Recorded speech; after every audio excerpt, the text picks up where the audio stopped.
জ- জয়গুরু বন্ধুরা, আমার চ্যানেলে বিটিস কিচেনে আপনাদের সবাইকে স্বাগত। আজ আমি আপনাদের রান্না করে দেখাবো মাছের ডিম দিয়ে আমড়া দিয়ে টক। এখানে দেখুন আমি মাছের ডিমটাকে এই যে রেখেছি, একটু ভেজে রেখেছি আর একটু কড়া করে ভাজবো। এখানে দেখুন এই যে আমড়া কেটে রেখেছি, আমড়া দিয়ে এই মাছের ডিমের টক করব। তো এটা কিন্তু বিলাতি আমড়া না, এটাকে বলে দেশি আমড়া। এই আমড়ার টকটাই বেশি ভালো লাগে, কারণ বিলেতি আমড়ার দানাটা শক্ত বেশি, মাংস কম। এটা কিন্তু শুধু মাংস। দেখুন এভাবে কিন্তু আপনারা কেটে নেবেন সুন্দর করে। আমি কেটে ধুয়ে রেখে দিয়েছি। আমি এবার ডিমগুলোকে একটু ভেজে নেব তেলে। তেল দিয়ে দিচ্ছি। এবার তেলে ডিমগুলো একটু ভেজে, তেলটা যখন তেতে গেছে এবার আমি মাছের ডিমগুলো সব দিয়ে দিচ্ছি। এবার মাছের ডিমগুলো একটু ভেজে নেবো কড়া করে। হালকা ভাজা হয়েছিল, একটু কড়া ভেজে নিচ্ছি। এটা আমের টক করতে আমরা একটু কড়া না ভাজলে ডিমটায় আস্তে গন্ধ আসবে। তো এবার এই যে বন্ধুরা মাছের ডিম ভাজা হয়ে গেছে, এবার আমি নামিয়ে নেব। মাছের ডিম ভাজলে কিন্তু তেলে দিলে এরপর ফেনা হয়ে যায়। আমি কড়াতে তেল দিয়ে দেবো, ফোড়ন দেবো একবারে। টকে কিন্তু বেশি তেল দেওয়া লাগে না, তো তেলটা তাও দিয়েছি।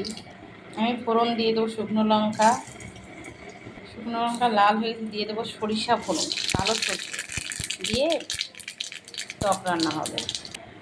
সরষেগুলো একটু লাল হবে দেখুন। এবার আমি দিয়ে দেব আমরা যে কেটে রেখেছিলাম আমড়াগুলো দিয়ে একটু নেড়ে চেড়ে আমি দিয়ে দেবো লবণ হলুদ। আমরা যখন হলুদ দিয়ে দেবো, পরিমাণ মতো লবণ দিয়ে দেবো, দিয়ে নেড়ে চেড়ে একটু নেড়ে চেড়ে নেব। তারপরে আমি জল দিয়ে দেবো। আর মাছের টকে কিন্তু একটু জলটা বেশি দিতে হবে, একটু টক হবে, একটু ঝোলঝোলি হবে। এভাবে কিন্তু আপনারা নেড়ে চেড়ে নেবেন।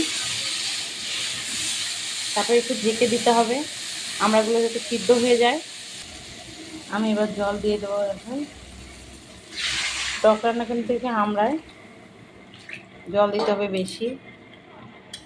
এই যে আমরা টক হবে, এই যে জল দিয়ে দিচ্ছি দেখুন। এবার এটা জাল হবে, টক সুন্দর ফুটবে। আমি মাছের ডিম তারপরে দিয়ে দেবো।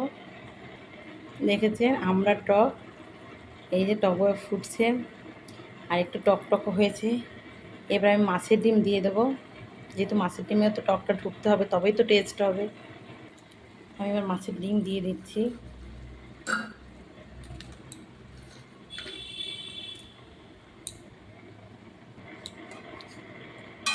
দেখুন এবার যা হচ্ছে, মাছের ডিমের ভিতরে যখনই টক ঢুকে যাবে, টক ফোটার পরে তারপরে আমি নামিয়ে নেব। এতে কিন্তু কোনো চিনি দেবো না, টকই লাগলে তবেই মাছের টকটা টেস্ট লাগবে। ঝোল আর একটু কমবে, জলটা আর একটু কমিয়ে নেব। এবার আমরা টক ডিম দিয়ে নামিয়ে নিচ্ছি। দেখুন বন্ধুরা, ডিম দিয়ে আমড়ার টক, আমড়াটা কিন্তু টকই আছে, টেস্ট হয়েছে খেতে। এভাবে কিন্তু মাছের ডিম দিয়ে আমড়ার টক রান্না করে কিন্তু খেয়ে আমাকে কমেন্টে জানাবেন খেতে কেমন লাগে। ভীষণ ভালো লাগে, টক একটু। মাছের ডিমে একটা টেস্টই আলাদা। তো আমার এই রেসিপিটা যদি ভালো লেগে থাকে তাহলে please please please like share comment করতে কিন্তু ভুল করবেন না, আর সাবস্ক্রাইবটা করে দেবেন। জয় গুরু।